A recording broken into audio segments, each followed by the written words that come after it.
Hello po sa inyong lahat. Celebrity Chika Time po muna tayo at may inihanda po akong chika para sa inyo. Tara po't magchikahan na po tayo. May Mendoza spotted sa Batangas kaya pala wala po ito last Saturday sa longest running ng time show na Eat Bulaga.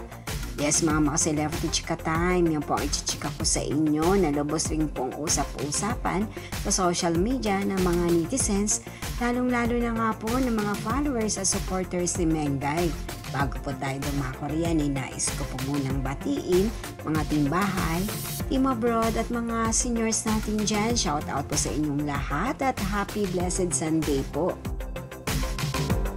Sa tuwina nga po ay lagi na lamang inaabangan si Mengay ng kanyang mga followers at supporters na mapanood sa longest running noontime show na Eat Bulaga.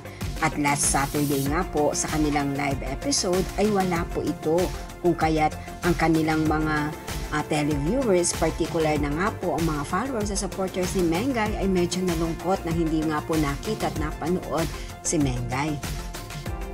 At ito pala po ang isa sa dahilan kung bakit wala nga po si Mengay last Saturday sa longest running noontime show na Eat Bulaga.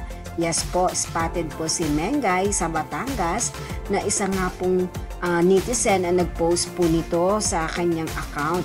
At kitang-kita nga po na basta't si Min ay nasa dagat, ay masayang-masaya po ito na alam naman po natin na isa po sa source of relaxation ni Mengay ay ang dagat.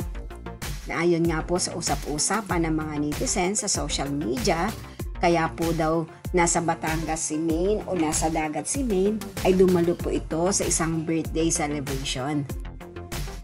Yan po ang aking chika updates for today. Salamat po sa inyong panonood. Huwag po kalimutang mag-subscribe. Pwede po mag-comment sa ibaba.